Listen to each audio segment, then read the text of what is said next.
ये सेशन भाई आप लोग के लिए काफ़ी इम्पोर्टेंट होने वाला है और इस सेशन में हम लोग इस क्वेश्चन को काफ़ी डिटेल में कवर करेंगे।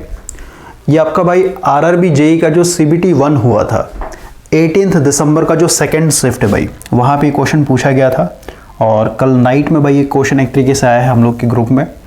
तो स्टूडेंट कंफ्यूज हैं भाई कि इस पे ऑब्जेक्शन करना चाहिए नहीं करना चाहिए, क्योंकि ज़्यादातर स्टूडेंट ने यहाँ पे ऑप्शन थर्ड को एक तरीके से सेलेक्ट किया हुआ है, लेकिन आंसर की में जो आपका आंसर दिया गया भाई ये आपका ऑप्शन 4 है। तो अब यहाँ पे ये समझना होगा भाई कि ये जो आंसर की में आंसर दिया ये सही है या फिर ऑप्शन 3 ही इसका सही आंसर होगा। तो इस क्वेश्चन को समझने से पहले भाई हम लोग को यहाँ पे पहले कॉन्सेप्ट सीखना पड़ेगा और कॉन्सेप्ट सीखने के लिए हम लोग थोड़ा सा लूसेंट बुक के साथ सिंक्रोनाइज हो रहे हैं। और लूसेंट बुक में भाई जब आप फिजिक्स पढ़ेंगे तो इसमें हम लोग को पढ़ना है लाइट, और लाइट में भाई हम लोग का जो थर्ड टॉपिक है ये आपका रिफ्रैक्शन ऑफ लाइट। एक होता है भाई रिफ्लेक्शन और एक होता है रिफ्रैक्शन, दोनों अलग अलग चीज है भाई। रिफ्लेक्शन का मतलब क्या है कि भाई कोई भी स्मूथ सरफेस है या फिर कोई भी पॉलिश्ड सरफेस है भाई, जैसे मिरर, तो मिरर पे अगर आप लाइट डालेंगे यानी इंसिडेंट रे अगर आप डालते भाई तो वो क्या होता है वहां से रिफ्लेक्ट होकर के वापस आ जाता है ना। लेकिन भाई रिफ्रैक्शन क्या है? रिफ्रैक्शन तभी पॉसिबल होता है जब भाई आपका मीडियम चेंज होता है। जैसे मान लेते हैं कोई लाइट है भाई, ये हम लोग का मान लेते हैं एक लाइट रे है और ये अगर भाई अभी एयर में जा रहा है ना, एयर अपने आप में एक मीडियम है ना भाई, ये गैस जैसे भाई मैटर पढ़ेंगे तो सॉलिड लिक्विड गैस होता है ना, तो ये अपने आप में क्या है एक मीडियम है भाई। तो अब ये एयर से जा रहा है, मान लेते आगे में हम लोग को यहाँ पे कोई डेंसर मीडियम मिल गया, मान लेते ग्लास मिल गया भाई या फिर वाटर मिल गया है ना। तो जब भी मीडियम चेंज होता है तो भाई लाइट जो है आपका बेंड हो जाता है ना। तो इसी बेंडिंग फेनोमेना को हम लोग क्या बोलते हैं? रिफ्रैक्शन ऑफ लाइट बोला जाता है। क्लियर हो गया? तो आज के सेशन में हम लोग यहाँ पे रिफ्रैक्शन ऑफ लाइट को काफी डेप्थ में कवर करेंगे और इसमें जो सबसे ज्यादा इंपॉर्टेंट है भाई जिसको हम लोग बोलते हैं रिफ्रैक्टिव इंडेक्स, तो रिफ्रैक्टिव इंडेक्स का हम लोग यहाँ पे कॉन्सेप्ट सीखेंगे। लेकिन अभी थोड़ा सा हम लोग यहाँ पे बैकग्राउंड फ्रेम बनाना पड़ेगा, क्योंकि बहुत सारे स्टूडेंट के पास भाई लिमिटेड यानी अपने आप को लिमिट कर देते हैं भाई, तो उस हिसाब से वो फिर समझ नहीं पाते हैं चीज़ों को। हम लोग यहाँ पे भाई लाइट को स्टार्ट करने से पहले, और लाइट में सिर्फ और सिर्फ हम लोग यहाँ पे रिफ्लेक्शन पढ़ेंगे भाई, ठीक है, सिर्फ और सिर्फ रिफ्रैक्शन को हम लोग यहाँ पे कवर करेंगे। तो लाइट पे आने से पहले भाई जैसे अभी बहुत सारे स्टूडेंट को यही पता होगा कि भाई इस पूरे यूनिवर्स में सिर्फ और सिर्फ 7 कलर ही एग्जिस्ट करते हैं। नहीं, लाइट का मतलब क्या भाई? सिर्फ 7 रंग। जैसे हम लोग विबग्योर से दिखाते हैं ना इसको, व्हाइट लाइट को भाई जब हम लोग प्रिज्म से पास करवाते हैं तो ये विबग्योर में एक तरीके से ब्रेक हो जाता है ना। तो सिर्फ और सिर्फ नेचर में ये 7 रंग एग्जिस्ट नहीं करते भाई, फिर इसी को हम लोग सिर्फ लाइट नहीं बोलते। लाइट का मतलब होता है, लाइट का मतलब है भाई EMR यानी इलेक्ट्रोमैग्नेटिक रेडिएशंस, ठीक है। और ये सारे के सारे क्या है? इलेक्ट्रोमैग्नेटिक वेव होते हैं भाई। और इलेक्ट्रोमैग्नेटिक वेव क्या होता है? अभी जैसे साइनसोडियल फंक्शन आपने देखा होगा उस तरीके का वेव नहीं है। इसमें क्या है कि भाई इसमें इलेक्ट्रिक फील्ड भी होते हैं, मैग्नेटिक फील्ड भी होते हैं, और वो दोनों एक दूसरे के परपेंडिकुलर होते हैं, जिस डायरेक्शन में चलता है वो भी एक तरीके से परपेंडिकुलर होता है। तो एक बार भाई आप इलेक्ट्रोमैग्नेटिक रेडिएशंस क्या होता है इसके बारे में आप थोड़ा सा बेसिक इंफॉर्मेशन कलेक्ट कीजिएगा, क्योंकि सब चीज भाई बताना पॉसिबल नहीं है अभी। ओके, तो आप समझिए भाई कि यहाँ पे जो स्पेक्ट्रम दिखाया गया है, लिखा ना टाइप्स ऑफ इलेक्ट्रोमैग्नेटिक रेडिएशंस, या फिर स्पेक्ट्रम है भाई हम लोग का। तो अगर आप स्पेक्ट्रम को देखते हैं भाई तो ये सारे के सारे क्या है? इलेक्ट्रोमैग्नेटिक रेडिएशंस है भाई। और इलेक्ट्रोमैग्नेटिक रेडिएशंस का ही एक छोटा सा पार्ट होता है जिसको हम लोग बोलते हैं विजिबल लाइट, जिसको हम लोग 7 कलर से दिखाते हैं विबग्योर, ठीक है। इसमें अगर आप ध्यान से देखेंगे तो भाई ये हम लोग का हो गया रेडियो वेव्स, इधर हो गया microwave, infrared, visible light, ultraviolet, x-ray, gamma ray. और हम लोग भाई अपने कम्युनिकेशन के लिए या फिर ब्रॉडकास्टिंग के लिए भाई, या फिर हम लोग रेडियो इस समय जो यूज करते हैं ये कौन सा है आपका? सिर्फ और सिर्फ रेडियो वेव। क्योंकि भाई अगर आप यहाँ पे इस वेव को देखेंगे तो भाई यहाँ पे देखिए जैसे जैसे आप आगे बढ़ रहे हो वैसे इनका फ्रीक्वेंसी बढ़ते चला जा रहा है। और फ्रीक्वेंसी बढ़ने का मतलब क्या? जब आप क्वांटम फिजिक्स पढ़ेंगे भाई तो वहाँ पे आपको ये समझ में आएगा जो एनर्जी होता है भाई, है ना, किसी भी रेडिएशन का जो एनर्जी होता है वो डायरेक्टली प्रोपोर्शनल होता है फ्रीक्वेंसी के ऊपर। यानी जिस इलेक्ट्रोमैग्नेटिक रेडिएशन का फ्रीक्वेंसी जितना ज़्यादा होगा उसके पास उतना ही ज़्यादा एनर्जी है भाई। देख रहे गामा रे का यहाँ पे बहुत ज़्यादा हाई फ्रीक्वेंसी हो रहा है। फ्रीक्वेंसी का मतलब क्या? Number of cycle complete in 1 second. तो 1 सेकंड में देख रहे कितना सारा, मान लेते हैं ये जो टाइम है भाई ये 1 सेकेंड है, तो 1 सेकेंड में देखिए कितना साइकिल बना लिया इसने, करीब 6-7 साइकिल बना लिया। वही अगर आप यहाँ पे रेडियो वेव को देखते हैं तो भाई सेम टाइम ले लीजिए, सेम टाइम में देखिए इसने अभी अपना एक साइकिल भी कंप्लीट नहीं किया हुआ है ना। तो ये याद रखना है भाई, एनर्जी जो है डायरेक्टली प्रोपोर्शनल है फ्रीक्वेंसी के ऊपर, और क्योंकि रेडियो वेव का फ्रीक्वेंसी काफ़ी कम होता है भाई, इसीलिए हम लोग उसको क्या करते हैं अपने डेली लाइफ में मोबाइल या फिर कम्युनिकेशन ये सब में यूज़ करते हैं भाई, टीवी रेडियो से भी यूज़ करते हैं ना, क्योंकि ये इतना एनर्जी नहीं भाई, इसमें इतना एनर्जी नहीं है कि भाई आपके स्किन को पेनिट्रेट कर सके, यानी आपके स्किन के मतलब स्किन के अंदर घुस जाए भाई। क्लियर हुआ? तो ये हम लोग के लिए डेंजरस नहीं होता भाई। लेकिन वही अगर आप गामा रे की बात करें भाई तो ये काफ़ी डेंजरस है। ठीक है, एक्सरे की बात करें तो हम लोग के मसल्स को एक तरीके से क्या करता है, पेनिट्रेट कर देता है, लेकिन भाई आपके बोन को पेनिट्रेट नहीं कर पाता है, इसीलिए क्या होता है आपका ये शैडो बन जाता है। क्लियर हुआ? अब शैडो कैसे बनता है भाई, तो आप समझिए कि भाई अगर आपके मसल्स को पेनिट्रेट, जैसे आप समझिए कि भाई अगर मैं यहाँ पे ऐसे सीधे खड़ा हूँ, आप सीधे लाइट मेरे ऊपर डाल रहे हैं, तो भाई जो लाइट आ रहा है, इंसिडेंट लाइट आ रहा है, वो एक तरीके से मेरे बॉडी को पेनिट्रेट नहीं कर पाएगा ना। तो सीधी सी बात है, यहाँ पे क्या हो गया, उस लाइट का ब्लॉकेज हो गया, तो पीछे क्या बनेगा, मेरा शैडो बन जाएगा। तो वही सेम चीज यहाँ पे भाई कि जब हम लोगों ने यहाँ पे एक्सरे डाला तो एक्सरे तो भाई आपके मसल्स को पेनिट्रेट कर गया, लेकिन भाई हड्डी को पेनिट्रेट कर नहीं पाया, इसलिए क्या बनता है यहाँ पे हड्डी का शैडो बन जाता है। क्लियर हो गया? तो आई होप कि ये समझ में आया भाई कि इलेक्ट्रोमैग्नेटिक रेडिएशन का एक छोटा सा पार्ट है भाई हम लोग का ये विजिबल लाइट, और ये विजिबल लाइट को हम लोग सीधे सीधे क्या बोलेंगे कि भाई ये इलेक्ट्रोमैग्नेटिक रेडिएशंस हैं। क्लियर हुआ? और ईएमआर को यानी इलेक्ट्रोमैग्नेटिक रेडिएशंस को चलने के लिए भाई, यानी ट्रैवल करने के लिए कोई भी मीडियम नहीं चाहिए होता है भाई। ठीक है, अब कोई भी मीडियम नहीं चाहिए, इसका मतलब क्या कि भाई इसका जो स्पीड होगा भाई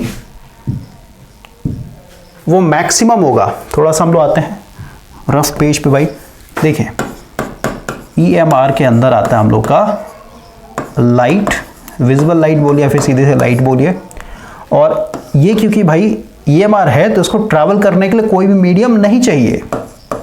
ठीक है, मीडियम इसको नहीं चाहिए भाई। और अगर आप इस कॉन्सेप्ट को रखते हुए समझेंगे तो भाई लाइट का जो मैक्सिमम स्पीड होता है, ठीक है, लाइट का जो मैक्सिमम स्पीड है किस में है, वैक्यूम में भाई। वैक्यूम में कितना है 3 × 10⁸ मीटर पर सेकेंड।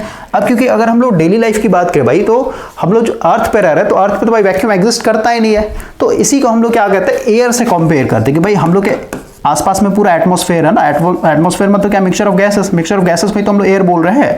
तो भाई एयर की बात करें फिर वैक्यूम की बात करें तो भाई इसका स्पीड कितना होता है 3 × 10⁸ मीटर पर सेकेंड। क्लियर हुआ? तो सबसे ज़्यादा जो स्पीड होगा भाई लाइट का वो एयर में है या फिर कहीं वैक्यूम में होता है। उसके बाद जैसे से आप डेंसर मीडियम में जाएंगे, जैसे अगर हम यहाँ पे मैटर की बात करें तो भाई मैटर क्या है, सॉलिड, लिक्विड, गैस। सॉलिड में क्या होता है, एटम्स बहुत नज़दीक होते हैं भाई, है ना। लिक्विड में थोड़े से दूर हो जाते हैं, गैस में कोई भी वहाँ पे बॉन्डिंग नहीं होता है। क्लियर हुआ? तो भाई अब जैसे मान लो एयर से आप वाटर में आएंगे तो वाटर क्या हो गया, ये थोड़ा सा डेंसर मीडियम हो गया, तो उसमें आपका लाइट का स्पीड थोड़ा सा कम हो जाएगा। यहाँ पे वेलोसिटी की बात करते हैं थोड़ा सा कम हो जाएगा। वही आप सॉलिड की बात, जैसे ग्लास है भाई, तो ग्लास में आपका और इसका जो वेलोसिटी होगा वो कमते चला जाता है। क्लियर हो गया? लेकिन अगर हम लोग यहाँ पे साउंड की बात करें भाई, तो साउंड हम लोग का ईएमआर थोड़ी ना है, इलेक्ट्रोमैग्नेटिक रेडिएशंस थोड़ी ना है भाई, ये तो एक मैकेनिकल वेव है। तो साउंड को चलने के लिए हम लोग यहाँ पे क्या चाहिए, मीडियम चाहिए भाई। क्लियर हुआ? और मीडियम कहने मतलब क्या कि भाई यहाँ पे सॉलिड, लिक्विड, है ना, जो हम लोग मैटर में बात करते हैं भाई, और गैस। ठीक है, तो अब समझिए कि भाई सॉलिड में क्योंकि एटम्स काफ़ी नज़दीक होते हैं भाई, यहाँ पे जो इंटरमॉलिकुलर गैपिंग होता है एक तरीके से ना के बराबर होता है, तो सॉलिड में आपका सबसे ज़्यादा स्पीड होगा साउंड का, लिक्विड में और कम होगा, है ना। यहाँ पे हम लोग ऐसे कर लेते हैं, इसमें सबसे ज़्यादा होगा, फिर लिक्विड में से कम, और गैस में से भी कम। ठीक है, अब हम लोग आते हैं अपने रिफ्रैक्शन के ऊपर। ये दोनों चीज़ समझना जरूरी था क्योंकि अभी हम लोग दोनों को भाई कनेक्ट करने की कोशिश करेंगे। देखिए लूसेंट बुक में आपका रिफ्रैक्शन को समझाने के लिए भाई, क्योंकि रिफ्रैक्शन कब होता है, जब आपका मीडियम चेंज होता है, तो यहाँ पे आपका 3 केस दिखाया गया है। अगर आप यहाँ पे फर्स्ट केस की बात करें, और अभी हम लोग सिर्फ और सिर्फ लाइट को लेकर के समझ रहे हैं भाई, ठीक है ना, और यही सेम केस जो है हम लोग साउंड को लेकर के भी समझेंगे। तो भाई लाइट के केस में देखिए कि भाई ये मेरा इंसिडेंट लाइट है, और ऊपर वाला जो मीडियम है ये मेरा एयर है भाई, और ये देखिए हम लोग का रेफरेंस है, यानी इसके ऊपर में एयर है, उसके नीचे में भाई हम लोग का ग्लास है, ठीक है। तो ये इंसिडेंट रे आ रहा है। अब सीधी सी बात है, आपका मीडियम चेंज हो गया। अगर यहाँ पे भाई एयर ही होता, अगर कोई मीडियम चेंज नहीं होता तो सीधे निकल जाता, ये डॉट है, डॉट डॉट करके सीधे निकल जाता। लेकिन भाई क्योंकि अब यहाँ से रेयर से डेंसर आ रहा है, तो भाई यहाँ पे क्या होता है, आपका ये सीधे ना जाके बैंड हो जाएगा। और ये याद रखना है कि भाई हमेशा जब आप रेयर से डेंसर की तरफ आएंगे तो भाई आपका ये जो लाइट मतलब जो रे है भाई, ये हमेशा नॉर्मल की तरफ बैंड होता है। क्लियर हो गया। रेयर से अगर आप डेंसर की तरफ आ रहे हैं तो हमेशा भाई जो रिफ्रैक्टेड रे होगा वो नॉर्मल तरफ बेंड होता है। और वही यहाँ पे देखिए जस्ट उल्टा है कि भाई आपका इस बार जो इंसिडेंट रे है ये डेंसर मीडियम से किधर जा रहा है, रेयर मीडियम। तो भाई अगर यहाँ पे कोई मीडियम नहीं होता तो सीधे निकल जाता है डॉटेड डॉटेड डॉटेड करके। लेकिन भाई क्योंकि यहाँ पे मीडियम चेंज हो गया है, डेंसर से रेयर में जा रहा है, तो भाई इस बार क्या होगा, जो रिफ्रैक्टेड रे होगा वो नॉर्मल से दूर भागता है। क्लियर हो गया। और थर्ड केस में देखिए, अगर आप इंसिडेंट रे को बिल्कुल परपेंडिकुलर लाते हैं भाई, है ना, देख रहे हैं 90 डिग्री बनाते हो, परपेंडिकुलर आ रहा है, तो इस केस में भाई आपका ये सीधे से निकल जाता है। यहाँ पे हम लोग को कोई भी रिफ्रैक्शन देखने को नहीं मिलता है भाई, ठीक है। तो अब देखिए भाई कि मीडियम जब भी चेंज होगा तो वहां पे भाई लाइट जो है बेंड हो जाता है, ठीक है। नॉर्मल की तरफ कब बेंड होगा और नॉर्मल से कब दूर भागेगा भाई, ये डिपेंड करता है कि भाई किस मीडियम से किस मीडियम में जा रहा है। रेयर से डेंसर में जाएंगे तो भाई नॉर्मल तरफ बेंड होगा, डेंसर से रेयर में जाएंगे भाई तो ये नॉर्मल से दूर भागेगा। क्लियर हो गया। अब यहाँ पे ये नोट में डाला गया है भाई, इसी चीज को समझाना है यहाँ पे, ठीक है। पहले इसको समझने से पहले यहाँ पे आइए भाई, जब भी रिफ्रैक्शन होता है भाई, ठीक है, और रिफ्रैक्शन मतलब क्या, सिर्फ और सिर्फ अभी लाइट को लेकर के हम लोग बात कर रहे हैं भाई। जब भी रिफ्रैक्शन होगा तो यहाँ पे दो चीज हमेशा कांस्टेंट रहेगा, जो फ्रीक्वेंसी होता है भाई वो हमेशा कांस्टेंट रहेगा, और जो कलर होगा भाई वो आपका हमेशा कांस्टेंट रहेगा। अब फ्रीक्वेंसी कहना मतलब कि अभी जैसे हम लोगों ने विबग्योर देखा ना, जो विजुअल लाइट हम लोग दिखा रहे थे भाई, है ना, और उसको मैंने फ्रीक्वेंसी के साथ भी कोरिलेट किया भाई। और फ्रीक्वेंसी मतलब क्या, एनर्जी एक तरीके से बताता है। तो अगर आप यहाँ पे विबग्योर को देखते हैं तो ध्यान से समझिए कि भाई जो वायलेट है, या फिर पहले रिफ्रैक्टिव इंडेक्स देखेंगे भाई, रिफ्रैक्टिव इंडेक्स का क्या कॉन्सेप्ट है, उसके बाद फिर हम लोग इसमें आएंगे। ओके, ऐसे आप समझिए कि भाई जो रेड कलर होता है ना, जो रेड कलर है भाई, इसका जो वेवलेंथ होता है, वेवलेंथ को हम लोग लैम्डा से रिप्रेजेंट करते हैं।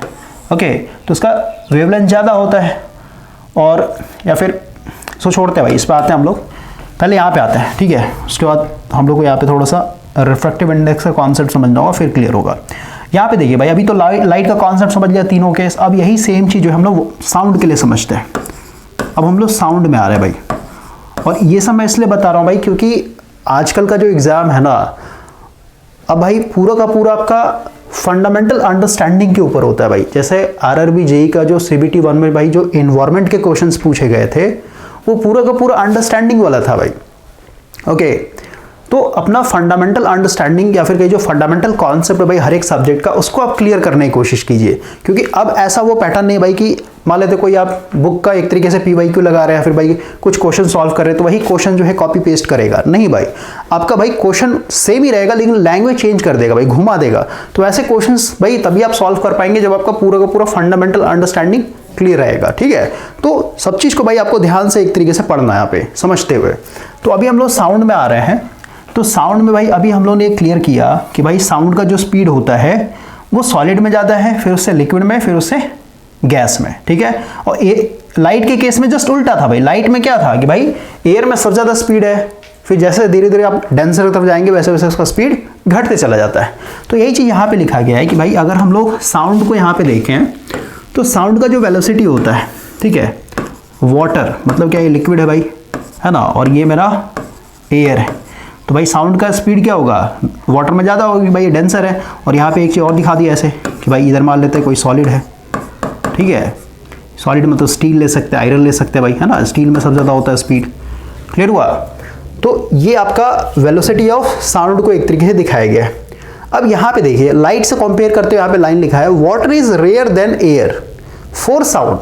अगर हम लोग लाइट की बात करें तो लाइट के केस में देखिए ये लाइन क्या हो जाएगा, लाइट के केस में वाटर मेरा डेंसर होता है ना भाई, और एयर जो होता ये मेरा रेयरर हो जाता भाई। क्लियर हो रहा है। लाइट को अगर आप दिमाग में रखते हुए इस लाइन को पढ़ेंगे तो वाटर मेरा डेंसर है और एयर जो होता है रेयर होता है। लेकिन भाई हम लोग यहाँ पे साउंड को देखते हुए चल रहा है, तो साउंड के केस में इसने क्या बोला कि water is rare than air.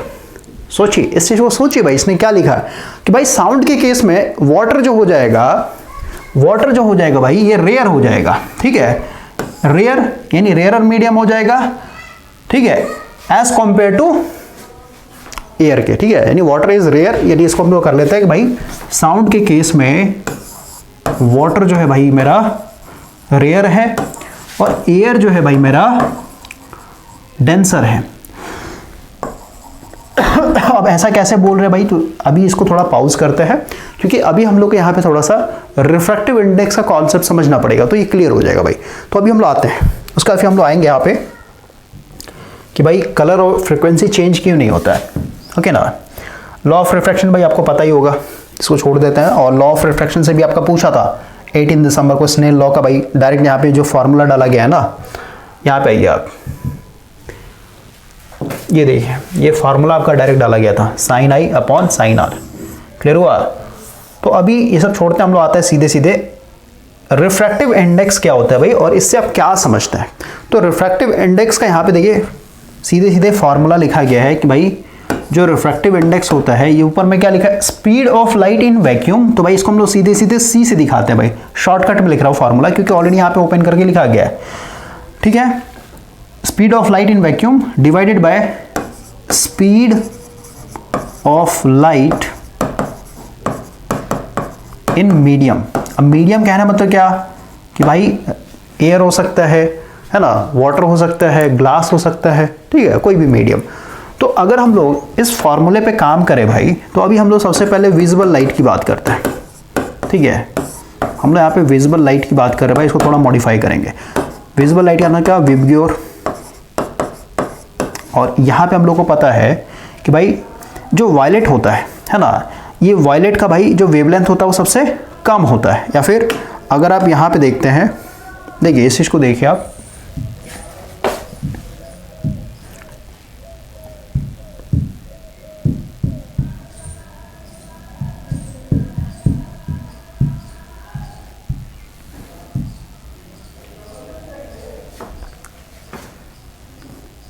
देखिए भाई इस वाले डायग्राम में आप देखिए, यहां पे जब व्हाइट लाइट को भाई प्रिज्म से पास करवाया गया है तो सबसे ज्यादा जो बेंड हुआ है ना, जो सबसे ज्यादा बेंड हुआ है भाई वो कौन सा है, वायलेट है। आप देख रहे हैं ना, सबसे ज्यादा बेंड वायलेट हुआ है, सबसे कम जो है रेड हुआ है। या फिर आप कह सकते हैं जो स्कैटर होता है भाई, स्कैटरिंग ऑफ लाइट है ना, तो रेड सबसे कम स्कैटर करता है, वायलेट जो है सबसे, फिर बेंडिंग से भी आप देख सकते हैं भाई सबसे ज्यादा बेंड हो रहा है वायलेट होता है। क्यों होता है ऐसा, क्यों होता है भाई, तो ये कॉन्सेप्ट क्लियर होगा आपका। अभी देखिए हम लोग को पता है कि भाई जो रेड कलर है इसका वेवलेंथ ज्यादा होता है, ठीक है, और जो वायलेट है भाई इसका जो वेवलेंथ होगा वो सबसे कम होगा। अब अगर हम यहाँ पे एक बेसिक फार्मूला की बात करें, जैसे हम लोग को पता है speed equal to distance upon time. तो भाई अगर हम लोग वेव की बात करें, है ना, ये सारे वेव है ना भाई, अब क्योंकि ईएमआर है, इलेक्ट्रोमैग्नेटिक रेडिएशन से भाई, तो ईएमआर का तो अलग होता है कि भाई इसमें इलेक्ट्रिक फील्ड भी दिखाना पड़ेगा, मैग्नेटिक फील्ड भी दिखाना पड़ेगा, है ना, और जिस डायरेक्शन में मूव कर रहा है उसको भी दिखाना पड़ता है, तीनों एक्सिस पे दिखाना पड़ता है। लेकिन अभी हम लोग सीधे से इसको अगर साइनसोइडल फंक्शन से दिखाएं, कुछ इस तरीके मान लेते भाई हम लोग का, ये रेड का मैंने दिखाया है, तो सीधी सी बात है कुछ वेवलेंथ होगा कि नहीं होगा, बोलिए कुछ वेवलेंथ होगा ना भाई, इसका कुछ फ्रीक्वेंसी भी होगा। तो भाई रेड का वेवलेंथ ज्यादा होता है एज कम्पेयर टू आपका वायलेट के मुकाबले। तो अगर मैं इस फार्मूले की बात करूं तो भाई किसी भी वेव का जो वेवलेंथ होता है उसी को हम लोग डिस्टेंस बोलते हैं। Speed equal to distance upon time होता है। डिस्टेंस में मैं क्या लिख सकता हूँ, वेवलेंथ लिख सकता हूँ, लैम्डा लिख सकता हूँ भाई, और जो टाइम है ना इसको ऐसे रहने देते हैं, और स्पीड या फिर इसको वेलोसिटी कर लेते हैं भाई। और हम लोग को पता ऑलरेडी फ्रीक्वेंसी इक्वल टू क्या होता है, 1/t होता है ना भाई, फ्रीक्वेंसी इक्वल टू 1/t। तो यहाँ पे अगर आप ध्यान से देखिए इस फॉर्मूले को अगर मैं मॉडिफाई करूँ, लैम्डा इंटू 1/t, यही तो लिखा हुआ है ना, लैम्डा इंटू 1/t। तो 1/t को मैं क्या कर सकता हूँ, f से रिप्लेस कर सकता हूँ ना, तो हम लोग सीधे लिखते हैं लैम्डा इंटू f, ठीक है। और जब क्वांटम फिजिक्स पढ़ेंगे भाई तो इस f को हम लोग इस तरीके से म्यू से दिखाते हैं भाई, ठीक है ना, ये अलग सिंबल होता है, लेकिन अभी आप फिलहाल ऐसे रहने दीजिए।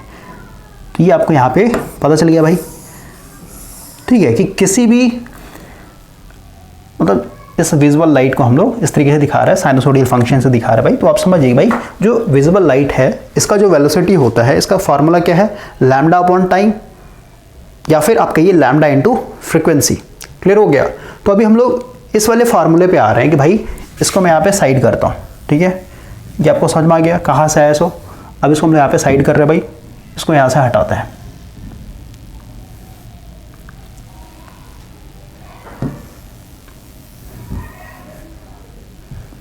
देखिए हम लोग का रिफ्रैक्टिव इंडेक्स इक्वल टू सी को वैसे रहने देते हैं, और यहाँ पे क्या है, speed of light in medium. तो भाई यहाँ पे देखिए, यहाँ पे करके भी दिखाएगा भाई। जैसे मान लेते हैं हम लोग का ये तो ऊपर वाला जो टर्म है हमेशा कांस्टेंट रहेगा भाई, वैक्यूम में जो लाइट का स्पीड है हमेशा रहता है इतना ही, तो ये कांस्टेंट रहेगा। और यहाँ भाई ग्लास का लिया, तो ग्लास में जो स्पीड होता है लाइट का कितना है, 2 × 10⁸ तो इसको सॉल्व करेंगे भाई तो कितना आ गया, 1.5। ये रिफ्रैक्टिव इंडेक्स है भाई ग्लास का। उसी तरीके से आप वाटर का भी निकाल सकते हैं भाई। वाटर कितना होता है, वाटर की बात करें भाई तो आपका ये 1.33 होगा, है ना। डिफरेंट मीडियम का निकाल सकते हैं, क्योंकि ऊपर का तो वैल्यू आपको हमेशा कांस्टेंट रहेगा, नीचे यानी उस मीडियम में भाई लाइट का स्पीड क्या है वो आपको एक तरीके से पता होना चाहिए। आपको यहाँ पे रिफ्रैक्टिव इंडेक्स पता चल जाएगा। क्लियर हुआ। तो अभी हम लोग सीधे सीधे आ रहे हैं, थोड़ा सा आगे आते हैं भाई, ठीक है ना। वही सब यहाँ पे लिखा हो भाई, मीडियम 1 मीडियम 2 छोड़ दिया। अभी ये बस ये वाला फार्मूला हम लोग लेके चलेंगे, स्टैंडर्ड फार्मूला है। अब हम लोग यहाँ पे आते हैं भाई, ठीक है ना। ये जो फार्मूला इधर हम लोग ब्रेक किया ना, इसको हम लोग थोड़ा समझना है। देखिए यहाँ पे आपका वेलोसिटी दिखाया भाई, और ये लाइट की बात हो रही है भाई, ठीक है ना। तो लाइट का जो स्पीड होगा सबसे ज़्यादा किस में होगा भाई, वाटर में, क्योंकि भाई वाटर मेरा रेयर है एज कम्पेयर टू ग्लास, क्योंकि ग्लास डेंसर है ना, डेंसर में आपका लाइट का स्पीड कम हो जाता है, ठीक है। तो इसको भी छोड़ते हैं और आते हैं यहाँ पे। देखिए इस वाले फार्मूले पे आइए आप, ये वाला फार्मूला भाई, ठीक है। अभी हम लोगों ने म्यू = C अपॉन क्या था, यहाँ पे लाइट ऑफ स्पीड है ना मीडियम, है ना भाई, लाइट ऑफ स्पीड है ना मीडियम। तो नीचे में देखिए ये ना लाइट ऑफ स्पीड है ना मीडियम। तो भाई इसको मैं वेलोसिटी से दिखा देता हूँ, क्योंकि अलग अलग लाइट का भाई अलग अलग मीडियम में अलग अलग स्पीड होगा, है ना। इसको मैंने वेलोसिटी से इस तरीके दिखा दिया। और अभी जस्ट हम लोग देखा भाई, जैसा अगर विजिबल लाइट की बात करें, विजिबल लाइट का भाई वेलोसिटी का फार्मूला क्या था, डिस्टेंस अपॉन टाइम। डिस्टेंस को हम लोग लैम्डा से दिखा था, है ना, यानी लैम्डा अपॉन टाइम, और 1/t को हम लोगों ने यहाँ पे f से लिखा था भाई, ठीक है। तो भाई यहाँ पे इसको v के जगह पुट कर सकता हूँ, लैम्डा × f। आप इसको ऐसे कर सकते हैं भाई कि जो वेलोसिटी होता है डायरेक्टली प्रोपोर्शनल होता है किसके ऊपर, लैम्डा के ऊपर, समझ में आ रहा है। और इसको जब रिमूव करेंगे भाई एक कांस्टेंट टर्म आएगा, फ्रीक्वेंसी। तो यहाँ पे वेलोसिटी की जगह मैंने पुट कर दिया भाई, या फिर आप सीधे सीधे कर लीजिए भाई, वेलोसिटी जो है आपका डायरेक्टली प्रोपोर्शनल लैम्डा के ऊपर। तो भाई ये वेलोसिटी की जगह मैं क्या कर सकता हूँ, यहाँ पे लैम्डा पुट कर सकता हूँ, ठीक है भाई। तो रिफ्रैक्टिव इंडेक्स का यहाँ पे ओवरऑल जो फार्मूला है क्या है, C/λ। यही चीज़ आपका यहाँ पे किया गया है कि भाई जो रिफ्रैक्टिव इंडेक्स है, जो रिफ्रैक्टिव इंडेक्स है भाई C/λ। और क्योंकि भाई ये अपने आप में कांस्टेंट है, तो इस कांस्टेंट को अगर आप रिमूव करेंगे तो ऑटोमेटिक यहाँ पे क्या आ जाएगा, प्रोपोर्शनल का सिंबल आ जाएगा, 1/λ। क्लियर हुआ। तो ये फार्मूला कहाँ से है, इस चीज़ को आप पहले पकड़िए। अब हम लोग यहाँ पे बात करते हैं भाई विजुअल लाइट के ऊपर। यहाँ पे क्या लिखा हुआ है, ग्रेटर द वेवलेंथ। यहाँ पे समझिए कि भाई जिसका वेवलेंथ ज़्यादा होगा उसका भाई रिफ्रैक्टिव इंडेक्स कम होगा। इस फार्मूले से देखिए ना भाई, जिसका वेवलेंथ ज़्यादा होगा रिफ्रैक्टिव इंडेक्स कम होगा, या फिर कहीं जिसका वेवलेंथ कम होगा भाई उसका रिफ्रैक्टिव इंडेक्स ज़्यादा होगा। समझ रहे हैं। तो अगर हम लोग यहाँ पे इस एग्जांपल को देखते हैं, यहाँ पे देखिए क्या लिया कि भाई फर्स्ट केस में इसने क्या लिया, रेड कलर लिया भाई। इस तरीके से दिखाया गया ना, यानी रेड कलर का जो लैम्डा होता है, जो वेवलेंथ होता है भाई वो ज़्यादा होता है as compare to wavelength of blue colour, या फिर कहिए वॉयलेट कलर, है ना। तो क्योंकि इसका भाई लैम्डा ज़्यादा है ना, इसका लैम्डा ज़्यादा है भाई, तो सीधी सी बात है इसका रिफ्रैक्टिव इंडेक्स कम होगा। रिफ्रैक्टिव इंडेक्स कम होगा इसका मतलब क्या कि भाई, और आपको पहले से डिफॉल्ट में पता भाई कि जो रेड कलर होता है ये कम स्कैटर करता है भाई, ठीक है, क्योंकि इसका वेवलेंथ ज़्यादा है तो लंबे दूरी तक ट्रेवल करता है भाई। समझ में आ रहा बात को। तो आप समझिए भाई कि क्योंकि इसका वेवलेंथ ज़्यादा है, वेवलेंथ ज़्यादा है मतलब रिफ्रैक्टिव इंडेक्स कम है, और रिफ्रैक्टिव इंडेक्स कम है इसका मतलब क्या है, लाइट यानी जो रेड कलर लाइट होता है बेंड नहीं होता है भाई, या फिर ये स्कैटर नहीं होता है। क्लियर हुआ। तो ये जो रिफ्रैक्टिव इंडेक्स है भाई, इससे आप क्या समझ रहे हैं कि भाई अगर किसी भी लाइट का म्यू का मान कम है, जितना कम रहेगा यानी रिफ्रैक्टिव इंडेक्स जितना कम रहेगा भाई, वो लाइट उतना ही ज़्यादा दूर तक ट्रैवल करेगा, या फिर कहिए उतना ही कम वो एक तरीके से स्कैटर करेगा। समझ में आया। या फिर आप ऐसे भी कह सकते हैं भाई कि जिसका म्यू का मान कम होगा, जिस लाइट का म्यू का मान कम होगा उसका भाई वेवलेंथ ज्यादा होगा। जैसे रेड के केस में इसका वेवलेंथ ज्यादा था तो ऑटोमेटिक ये कम हो गया। क्लियर हुआ? और इसका मान अगर कम हो रहा है इसका मतलब क्या, ये ज्यादा रिफ्रैक्शन नहीं दिखाएगा भाई, स्कैटर करेगा ही नहीं, बैंड होगा ही नहीं। समझ में आ रहा है? वही अगर हम लोग यहाँ पे, एक मिनट भाई माइक सही है ना, अगर हम लोग यहाँ पे भाई अपने ब्लू कलर की बात करें, ब्लू या फिर वायलेट है ना, तो भाई ब्लू कलर का जो वेवलेंथ है एज कॉम्पेयर टू रेड कम होता है भाई, ये कम है। इसका मतलब क्या, इसका भाई रिफ्रैक्टिव इंडेक्स ज्यादा होगा। और रिफ्रैक्टिव इंडेक्स अगर ज्यादा है इसका मतलब क्या हुआ कि भाई जो ब्लू कलर है वो ज्यादा स्कैटर करेगा, यानी ज्यादा दूरी तक ट्रेवल नहीं कर पाएगा भाई। या फिर आप कहिए कि भाई ब्लू कलर को जो व्हाइट लाइट से पास करवाएंगे तो रेड के मुकाबले वो ज्यादा एक तरीके से बेंड हो जाएगा। यही चीज तो आपका यहां पे दिखाया गया था ना कि भाई वायलेट के केस में इसका वेवलेंथ बहुत कम है, म्यू इक्वल टू भाई है ना, तो वायलेट के केस में क्या है, इसका भाई वेवलेंथ बहुत कम है। वेवलेंथ कम इसका मतलब क्या है, रिफ्रैक्टिव इंडेक्स ज्यादा है। रिफ्रैक्टिव इंडेक्स ज्यादा है इसका मतलब क्या कि भाई ये ज्यादा एक तरीके से बेंड हो जाएगा। और रेड कलर का भाई वेवलेंथ ज्यादा होता है, यानी म्यू का मान कम होगा, म्यू का मान कम है तो ये ज्यादा बेंड नहीं होता भाई। क्लियर हो गया? रिफ्रैक्टिव इंडेक्स का क्या मतलब होता है ये समझ में आया कि भाई जिसका रिफ्रैक्टिव इंडेक्स ज्यादा है वो उतना ही ज्यादा बेंड होगा भाई। अब कुछ एग्जांपल्स की बात करते हैं। जैसे देखिए, अगर हम लोग क्वेश्चन में भाई केरोसिन ऑयल दिया होता ना, केरोसिन ऑयल है भाई और एक टारपिन का ऑयल था, ठीक है। तो अगर आप केरोसिन ऑयल की बात करें तो भाई कितना होता है, 1.44 होता है, और टारपिन की बात करें 1.47 होता है इसका रिफ्रैक्टिव इंडेक्स। ये म्यू का मान दिया हुआ इनका, ठीक है, आपको याद होना चाहिए। और वाटर को आपका ऑलरेडी पता है भाई कितना होता है, 1.33 होता है। तो अगर आप क्वेश्चन पे आते हैं तो क्वेश्चन में देखिए भाई कि आपका फर्स्ट केस में जो पेंसिल है वो पानी में रखा गया था भाई, यानी इस तरीके से आप समझिए, ये मेरा ग्लास है, इसमें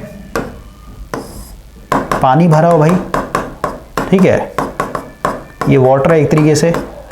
और क्योंकि बाहर से यहाँ पे कोई देख रहा होगा ना, बाहर से कोई आदमी देख रहा होगा भाई इसको, यहाँ पे इस तरीके से आंख दिखा देते भाई, यहाँ से कोई देख रहा है तो सीधी सी बात है, बाहर मतलब क्या, इधर एयर है, इधर भाई वाटर है, तो मीडियम चेंज हो गया ना, इधर आपका रेयर है, इधर डेंसर है भाई। तो रेयर से डेंसर, क्योंकि भाई देख रहे हैं मतलब क्या, कोई भी चीज हम लोग को कैसे दिखाई देता है, सबसे पहले आपका लाइट ऑब्जेक्ट पे पड़ता है, वहां से भाई लाइट रिफ्लेक्ट होकर हम लोग की आंखों पे आता है, ठीक है ना, तब हम लोग उस चीज को देख पाते हैं। सही बात है। तो यहां पे समझिए कि भाई पहले एयर और फिर एयर से हम लोग का कहां जा रहा लाइट, या फिर क्योंकि हम लोग यहां से रिफ्लेक्ट होकर आता है ना, तो भाई डेंसर से रेयर में जा रहे हैं ना, मतलब समझिए भाई यहां से लाइट रिफ्लेक्ट हो गई, यहां पे मान लीजिए पेंसिल है कुछ इस तरीके का, आप समझिए, ठीक है, और इसको सीधे निकल जाना चाहिए, लेकिन भाई ये तो बेंड हो जाएगा, तो ओवरऑल आप समझिए है ना, ये बेंड हो जाएगा भाई ऐसे रिफ्रैक्शन के कारण। तो यहाँ से लाइट जो है ना, मतलब ओवरऑल समझिए आप। क्लियर हुआ? तो ये तो भाई हम लोग को यहाँ पे दिखाई देगा, क्योंकि लाइट हमेशा स्ट्रेट लाइन में ट्रेवल करता है, यहाँ पे बनना चाहिए, लेकिन एक्चुअल में क्या है ना, तो इसी को समझिए। तो अभी हम लोग का भाई ये एयर है और ये वाटर है, तो वाटर का भाई आपका रिफ्रैक्टिव इंडेक्स कितना था, 1.33। अब वाटर को हम लोग रिप्लेस करके क्या कर दिया, यहाँ पे केरोसिन ऑयल डाल दिया भाई, है ना, वाटर हटा देता है, अब यहाँ पे ऑयल मान लेते हैं, ठीक है। तो ऑयल के केस में क्या है, इसका भाई रिफ्रैक्टिव इंडेक्स वाटर के मुकाबले ज़्यादा हो गया ना, समझ रहे बात को। वाटर का यहाँ पे H2O लिख रहा हूँ भाई, इसका जो रिफ्रैक्टिव इंडेक्स कितना था, 1.33 था, लेकिन भाई केरोसिन ऑयल का या फिर टारपिन ऑयल का है ना, हमेशा क्या है, ज़्यादा है रिफ्रैक्टिव इंडेक्स आपका केरोसिन ऑयल का या फिर भाई टारपिन ऑयल का, यहाँ पे ऑयल लिख देता हूँ, ज़्यादा है ना, ठीक है। ये 1.33, इसका कितना 1.44 होता है भाई। इसका मतलब क्या है, इसका रिफ्रैक्टिव इंडेक्स ज़्यादा है, और रिफ्रैक्टिव इंडेक्स ज़्यादा है इसका मतलब क्या कि पेंसिल को और ज़्यादा बेंड करेगा भाई। क्लियर हो रहा है? और अगर पेंसिल मेरा और ज़्यादा बेंड होगा, हम लोग यहाँ पे ध्यान से ऑप्शन को समझते हैं। पहले क्वेश्चन को समझिए, क्वेश्चन में क्या लिखा है, पहला क्वेश्चन कर रहा है, will the pencil appear displace to be the same extent. Same extent कहना मतलब क्या, जिस एंगल से पहले बेंड था, यानी वाटर के केस में बेंड हुआ था, उसी सेम एंगल से इस बार भी बेंड होगा क्या, तो भाई इसका आंसर सबसे पहले नो होगा भाई। क्यों? क्योंकि आपका यहाँ पे रिफ्रैक्टिव इंडेक्स चेंज हो गया ना, वाटर की जगह जब ऑयल डाल दिया भाई तो रिफ्रैक्टिव इंडेक्स चेंज हो गया, और रिफ्रैक्टिव इंडेक्स चेंज हो गया, इसका मतलब क्या, अब सेम एंगल से बेंड नहीं होगा ये, ठीक है। तो सबसे पहले तो भाई सेम एक्सटेंट से बेंड नहीं होगा, इसका मतलब क्या, अगर आप ऑप्शन को देखते हैं तो ऑप्शन में भाई दो दो एक तरीके से क्वेश्चंस के यानी दो दो क्वेश्चन पूछा गया है। अगर आप ध्यान से देखेंगे यहाँ पे यस लगा हुआ भाई फिर कॉमा है, यहाँ पे नो लगा हुआ है फिर कॉमा है, यस है और फिर कॉमा है, नो है और फिर कॉमा है। तो सबसे पहले देखिए क्वेश्चन बोल रहा है will the pencil appear displaced to be the same extent. तो भाई सबसे पहले तो आपका आंसर होना चाहिए था नो, कि भाई सेम एक्सटेंट पे यानी जितना पहले एंगल से बेंड हुआ था उतना ही एंगल पे अभी बेंड नहीं होगा भाई। तो अगर आपने ऑप्शन थर्ड चूज किया तो इसमें पहले यस लगा हुआ भाई, देख रहे हैं यस, इसका मतलब क्या है कि भाई आप एग्री कर रहे हैं कि भाई वो सेम एक्सटेंट से ही एक तरीके से डिस्प्लेस्ड होगा, यानी सेम एंगल से ही बेंड होगा भाई, इसीलिए आपका ये गलत हो गया। क्लियर हो गया। बाकी जो सेकंड चीज जो लिखा हुआ है इसमें दूसरा जो पार्ट है भाई ये बिल्कुल सही है कि भाई it will be more displaced than water. क्यों भाई वाटर ज्यादा क्यों डिस्प्लेस होगा, क्योंकि इसका रिफ्रैक्टिव इंडेक्स ज्यादा है ना, तो ये ज्यादा एक तरीके से बेंड होगा भाई। लेकिन इस ऑप्शन के कारण जो है ना ये जो यस लग गया ना भाई, इसके कारण एक तरीके से आपका जो है ना ये थर्ड ऑप्शन गलत हो गया। क्लियर हो गया। तो इसका आंसर क्या होगा कि भाई will the pencil appear displaced to be the same extent. तो भाई सबसे पहले आपका नो होना चाहिए था। क्लियर हो गया। और नो होगा तो भाई अब दो दो ऑप्शन है, एक ये है और एक ये है भाई, है ना। तो ये नो लगा द डिस्प्लेसमेंट विल वेरी और दूसरा भाई the pencil will appear straight. तो इस चीज को समझिए भाई अगर आप ऑब्जेक्शन करना चाहते हो तो थर्ड ऑप्शन क्यों गलत है, क्योंकि भाई यहाँ पे यस लिखा हुआ है कि भाई सेम एंगल से एक्सटेंड नहीं भाई, ठीक है। और अब यहाँ पे भाई स्ट्रेट होगा, है ना भाई। अब इस चीज को हम लोग थोड़ा देखना पड़ेगा, है ना। तो उसके लिए भाई हम लोग को फिर डायग्राम बनाना पड़ेगा। लेकिन आप ये समझिए भाई ये जो थर्ड ऑप्शन आप चूज कर रहे हैं ना अपने हिसाब से भाई ये बिल्कुल गलत है, इसका आंसर कभी भी नहीं होगा। अब हम लोग आते हैं थोड़ा सा यहाँ पे, हम लोग यहाँ पे कुछ और समझना था भाई,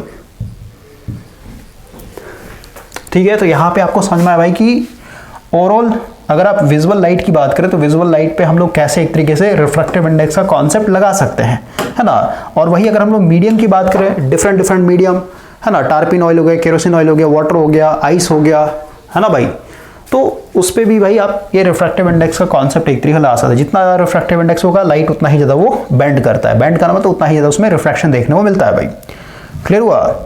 अब हम लोग यहाँ पे थोड़ा सा आते हैं भाई, यहाँ पे जो नोट हम लोग को समझना था ना साउंड के केस में, क्योंकि अभी हम लोगों ने रिफ्रैक्टिव इंडेक्स का कॉन्सेप्ट समझ लिया तो भाई ये भी आपको समझ में आ जाएगा। ये जो नोट में डाला हुआ है ना, देखिए साउंड के केस में भाई जो वाटर है भाई ये मेरा क्या है, रेयर है, और एयर जो हो जाएगा आपका डेंसर हो जाएगा,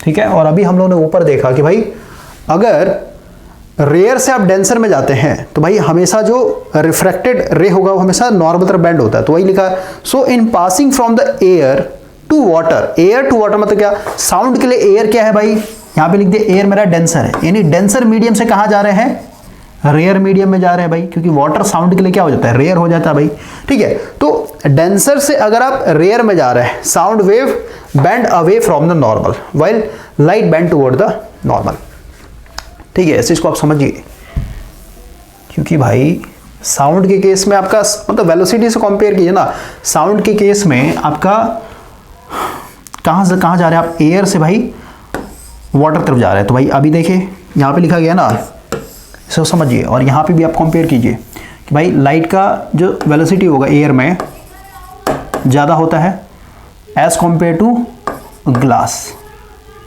ठीक है। और इसका बेस्ट एग्जांपल बता रहा हूँ, जैसे कहीं पे भी भाई रेडियो एक्टिविटी है ना, रेडियो एक्टिविटी मतलब क्या, जो जैसे आपका एटम बम हो गया भाई, तो एटम बम कहीं पे ब्लास्ट हुआ तो भाई वहाँ पे रेडिएशंस निकलता है ना, रेडिएशन जो अभी मैंने पूरा स्पेक्ट्रम दिखाया उसी में तो भाई था आपका इलेक्ट्रोमैग्नेटिक रेडिएशंस, है ना। तो भाई वो ईएमआर है ना एक तरीके से। तो अब समझिए कि भाई उस ईएमआर से अगर मुझे बचना है, क्योंकि वो ईएमआर को ट्रैवल करने के लिए भाई कोई मीडियम नहीं चाहिए, आप कहीं भी रहेंगे भाई वहां तक आपके पास पहुंच जाएगा। लेकिन आप देख रहे हैं भाई कि उसको स्लो करने का, उसके स्पीड को कम करने का मेरे पास क्या तरीका है कि भाई अगर आप ग्लास का घर बनाते हैं, कांच का घर बनाते हैं भाई, क्योंकि कांच में आप देख रहे हैं कि भाई लाइट का जो स्पीड है वो बहुत कम हो जाता है। लाइट मतलब क्या, ईएमआर भाई, हमेशा ईएमआर आप समझिए, ठीक है। तो इलेक्ट्रोमैग्नेटिक रेडिएशंस का भाई वेलोसिटी कम हो जाता है, यानी अगर आप कांच के घर को मतलब आप बचना चाहते हैं भाई, तो अगर आप कांच के घर में रहते हैं तो भाई वहां पे आपको जो है ना उस रेडिएशन से भाई बहुत कम एक तरीके से क्षति पहुंचेगा, यानी आपका जो डैमेज होगा वो भाई बहुत कम से कम होगा। क्यों, क्योंकि भाई उसमें जो स्पीड होता है ईएमआर का वो कम हो जाता है। तो समझिए कि भाई एयर में यानी लाइट के केस में एयर में सबसे ज़्यादा स्पीड था और ग्लास में भाई कम होते चला गया, जितना आप डेंसर में जाएंगे उतना कम होते जाएगा। लेकिन वाटर केस में देखिए, वाटर में भाई आपका वाटर में वेलोसिटी ज़्यादा था, है ना, एयर में इसका कम था, मतलब ये दोनों एक दूसरे के अपोजिट है भाई। क्लियर हुआ? तो सिर्फ इसको आप याद रखिए भाई, लाइट वाला केस आप याद रखिए कि भाई रेयर से डेंसर में जाएंगे तो नॉर्मल तो बैंड होगा। अब यही सेम कॉन्सेप्ट अगर आप साउंड के लिए लगाएंगे तो साउंड में जस्ट उल्टा होगा भाई, कि रेयर से अगर आप डेंसर में जा रहे हैं तो भाई ये दूर भागेगा। ठीक है, वही चीज़ यहाँ पे लिखा है भाई कि एयर से वाटर तरफ जाएंगे तो एयर मेरा क्या है, एयर मेरा क्या है भाई, क्योंकि एयर जो है इसमें स्पीड कम हो चुका है ना, स्पीड मेरा कम है, इसका मतलब क्या है, ये एयर मेरा डेंसर हो जाएगा। साउंड के लिए ये डेंसर हो जाएगी भाई, इसका स्पीड कम हो जा रहा है ना, एयर में स्पीड कम कर दे रहा है एज कम्पेयर टू पानी, तो भाई इसको हम लोग डेंसर मान लेते हैं। और ये मेरा क्या हो जाएगा, रेयर, क्योंकि इसमें स्पीड आपका साउंड का बढ़ जा रहा है भाई। ठीक है, तो डेंसर से रेयर में जा रहे हैं हम लोग। ठीक है, तो डेंसर लाइट का पहले देखिए कि भाई डेंसर से रेयर में जाता है, डेंसर से रेयर में जाता है भाई, ये नॉर्मल से दूर भागता है ना, तो वही चीज यहाँ पे देखिए, डेंसर से रेयर में अगर साउंड केस में आता है, लिखा था फ्रॉम एयर टू वाटर, फिर from denser to rare sound wave bend away from the normal. Clear हो रहा है? वही चीज यहाँ पे भी हो रहा है भाई। ठीक है, बस यहाँ पे उल्टा उल्टा चल रहा है मीडियम, क्योंकि वेलोसिटी साउंड के केस में जस्ट उल्टा होता है एज कम्पेयर टू लाइट के केस में। लाइट के केस में क्या है भाई, जितना डेंसर मीडियम होगा आपका स्पीड उतना ही कम होगा, और वाटर केस में जस्ट उल्टा है, जितना डेंसर होगा लाइट का स्पीड साउंड का स्पीड उतना ही ज्यादा होगा भाई। क्लियर हुआ? तो कभी कभी भाई इस तरीके का कॉन्सेप्चुअल क्वेश्चन पूछ देगा ना तो भाई फंस जाइएगा आप, इसलिए हमेशा आप जो है ना सीक्वेंस वाइज पढ़िए। और रिफ्रैक्टिव इंडेक्स क्या होता है भाई, समझ में आ गया होगा। अब इसी में भाई एक और कॉन्सेप्ट हम लोग को पढ़ना होता है क्रिटिकल एंगल का। तो क्रिटिकल एंगल क्या होता है इसको भी समझ ले, चैप्टर कवर ही कर लेते हैं हम लोग पूरा। देखिए इसका एग्जांपल है रिफ्रैक्शन का कि भाई पेंसिल जो है ना, पानी जो हम लोग से पूछा गया था वो बेंड होता है ना, बेंड नजर आता है, तो क्यों, तो रिफ्रैक्शन कारण भाई। कॉइन जो है आपका है ना, उसका एक्चुअल जो डेप्थ रहेगा उससे कम हम लोग दिखाई देता, तो उसके कारण ना, तो यहाँ पे एग्जांपल दिया गया है। अब आते हैं क्रिटिकल एंगल। तो क्रिटिकल एंगल क्या होता है भाई, समझिए यहाँ पे क्रिटिकल एंगल पे ही, यानी इसी कॉन्सेप्ट से फिर आपको टोटल इंटरनल रिफ्लेक्शन का भी कॉन्सेप्ट समझ में आएगा भाई। तो ध्यान समझिए इस चीज को कि भाई हम लोग यहाँ पे इस डायग्राम को देखें तो भाई ये मेरा रेयर मीडियम है यानी एयर है, और नीचे में भाई मेरा डेंसर मीडियम है, और ये मेरा क्या है, ये जो एस एस यानी एस और एस डेस प्लेन है ना भाई, ये मेरा क्या है, रेफरेंस लाइन है जो दोनों मीडियम को सेपरेट कर रहा है। अब हम लोग को पता है कि भाई यहां से मैं यहां पे समझिए कि भाई क्रिटिकल एंगल या फिर कहिए टोटल इंटरनल रिफ्लेक्शन करना हो तो हमेशा यहाँ पे केस बने क्या कि डेंसर से रेयर में ही जाना चाहिए, तभी ये बनता है भाई। ठीक है, अब क्यों बनता है समझिए कि भाई अगर आप डेंसर से यानी यहां से हम लोग इंसिडेंट लाइट पास करवा रहे हैं तो सीधी सी बात है ये सीधे ना जाके ऐसे बैंड होगा भाई। फर्स्ट केस ले लेते भाई, ये सीधे जाना चाहिए था, अगर यहाँ पे कोई मीडियम नहीं होता भाई सीधे निकल जाता है ना, लेकिन सीधे ना जाके क्या होगा, क्योंकि डेंसर से रेयर में जा रहे तो भाई क्या होगा, ऐसे बैंड होगा। समझ में आ रहा है बात को, थोड़ा सा बैंड हो जाएगा। अब हम लोग क्या कर रहे हैं, मान लेते भाई इसको थोड़ा सा और, मैं थोड़ा सा और तिरछा करके यानी टेढ़ा करके भाई, यानी दूसरे एंगल से, पहला एंगल ये मान लेते भाई मेरा इतना एंगल था, मतलब 30 डिग्री था, अब क्या कर रहा हूँ मैं इस बार 60 डिग्री एंगल में तो और तिरछा करके डाल रहा हूँ भाई। तो इस बार क्या होगा, इसको सीधे निकल जाना चाहिए था भाई, लेकिन सीधे ना निकल के क्या होगा, फिर से बैंड होगा। इस बार मान लेते इतना बैंड हो गया। ठीक है, इतना बैंड हो गया भाई, नॉर्मल से दूर भागेगा ना भाई। फर्स्ट के जब 30 डिग्री इंसिडेंट एंगल बनाया तो भाई इतना एंगल बनाइए, है ना, इसको आई आर बोलते हैं, रिफ्लेक्टेड एंगल। ठीक है, सेकंड के जब 60 डिग्री बना के डाला भाई तो ये मेरा एंगल बन रहा है, यानी पहले से बड़ा बना। इस बार और थोड़ा सा भाई मैं बना लेता हूँ, है ना, इस बार मान लेते भाई मैं कितना 75 डिग्री बना के डाल रहा हूँ, तो 75 डिग्री पे क्या सीधे ना निकल के भाई क्या हो जाएगा, और बैंड हो जाएगा ऐसे। समझ में आ रहा है बात को? तो अब देखिए भाई जो इंसिडेंट रे है इसका अगर मैं एंगल चेंज करते जाऊं तो भाई आपका यहाँ पे जो रिफ्रैक्शन के बाद जो देखने को मिल रहा है भाई, है ना, वो भी एक तरीके से नॉर्मल से दूर भाग कर चला जा रहा है।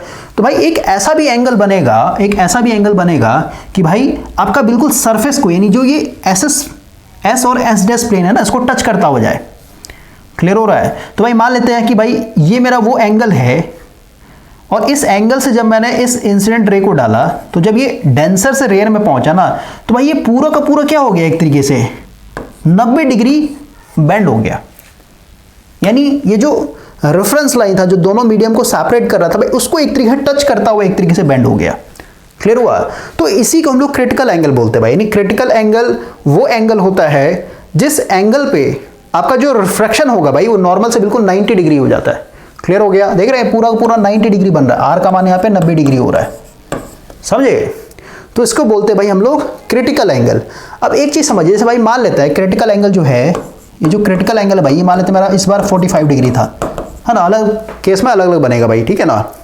तो अगर मैं इस बार 45 डिग्री से ज़्यादा कर दूं भाई, क्रिटिकल एंगल से बड़ा एंगल बना दूं, ठीक है, मान लेते हैं इस बार मैं इसको 45 से ना डाल के भाई मैं इसको 60 डिग्री से डाल दे रहा हूँ, ठीक है, 60 डिग्री से डाल दे रहा हूँ भाई।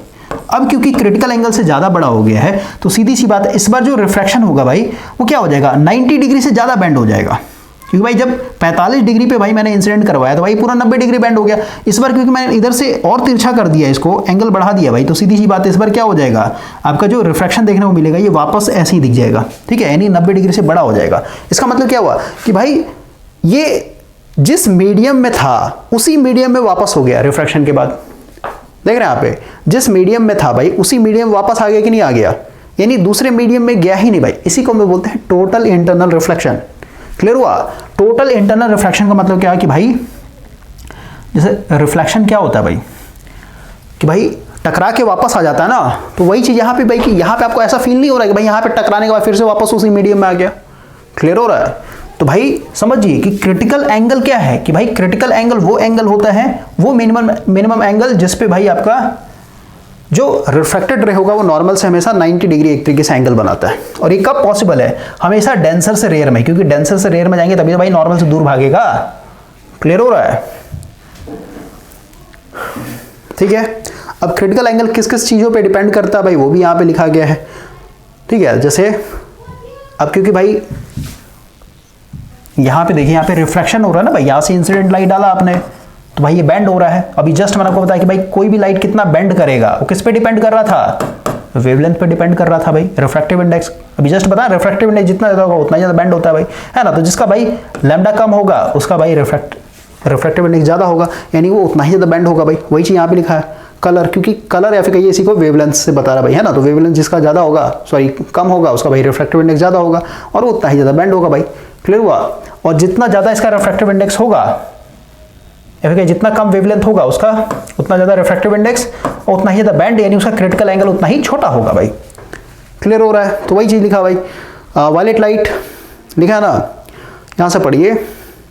Therefore the critical angle for a pair of medium is less for the violet। Violet के लिए लेस हो जाएगी भाई, इसका वेवलेंथ कम है तो भाई रिफ्रैक्टिव इंडेक्स ज्यादा होगा, तो हल्का सा ही तिरछा करेंगे भाई, ये बहुत ज्यादा रिफ्लेक्शन देखने को मिलेगी, बहुत ज्यादा बेंड होगा भाई।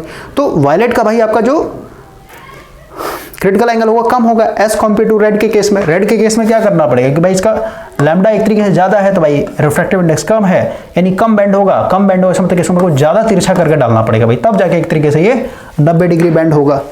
ठीक है, तो इसमें भाई लिखा हुआ है। अब आता है टोटल इंटरनल रिफ्लेक्शन। इसको अब देखिए, अभी हम लोग पढ़ रहे हैं रिफ्रैक्शन भाई, लेकिन अब यहाँ पे आ गया रिफ्लेक्शन। तो रिफ्लेक्शन का मतलब क्या है कि भाई वापस से उसी मीडियम में आ जाना। तो भाई क्रिटिकल एंगल से एंगल बड़ा कर देंगे भाई, वापस आ जाता है।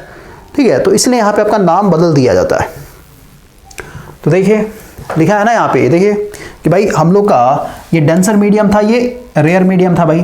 तो हम लोग का ये इंसिडेंट लाइट लिया और यहाँ पे हम लोगों ने जो इंसिडेंट एंगल बनाया है वो भाई बड़ा है क्रिटिकल एंगल से, तो क्रिटिकल एंगल से बड़ा हो जाए। क्रिटिकल एंगल का मतलब क्या, अगर क्रिटिकल एंगल पे डालते भाई तो ये 90 डिग्री इस तरीके से नॉर्मल से बना के रिफ्लेक्ट होता, लेकिन भाई क्रिटिकल एंगल से बड़ा कर दिया, इसका मतलब क्या, ये वापस यहीं पे टकरा क्या हो जाएगा, सेम उसी मीडियम में आ जाएगा भाई, डेंसर मीडियम में ही आ जाएगा। ठीक है, तो कब पॉसिबल है, जब आपका इंसिडेंट रे क्रिटिकल एंगल से बड़ा होगा तभी ये देखने को मिलता है। और यहाँ पे ऐसा फील होता है भाई ये पूरा पूरा रिफ्लेक्ट होकर के वापस आ रहा है, इसलिए इसको हम लोग टोटल इंटरनल रिफ्लेक्शन बोलते हैं भाई। और इसका भाई बहुत सारा एप्लीकेशन है आजकल, जो हम लोग वाईफाई ये सब यूज़ करते हैं भाई, है ना, फाइबर, तो भाई ये सारा इसी पे काम करता है और इसके एग्जांपल्स दिए भाई। तो ओवरऑल ये समरी था। अब आपको ये समझ में आ गया भाई कि इसका जो है थर्ड आंसर क्यों नहीं होगा। ओके, इस पर आप ऑब्जेक्शन मत कीजिएगा, क्योंकि पहले ही आपका ये यस है ना, इसी से भाई आपका पूरा क्वेश्चन जो है गलत हो जा रहा है। क्लियर हुआ? मोर तो डिस्प्लेस्ड होगा भाई, लेकिन ये यस लगा हुआ है ना इसी में। और एमसीक्यू का मतलब होता है बिल्कुल सटीक आपका ऑप्शन होना चाहिए, मतलब 4 ऑप्शन में से वही ऑप्शन चूज करना जो बिल्कुल सटीक हो भाई।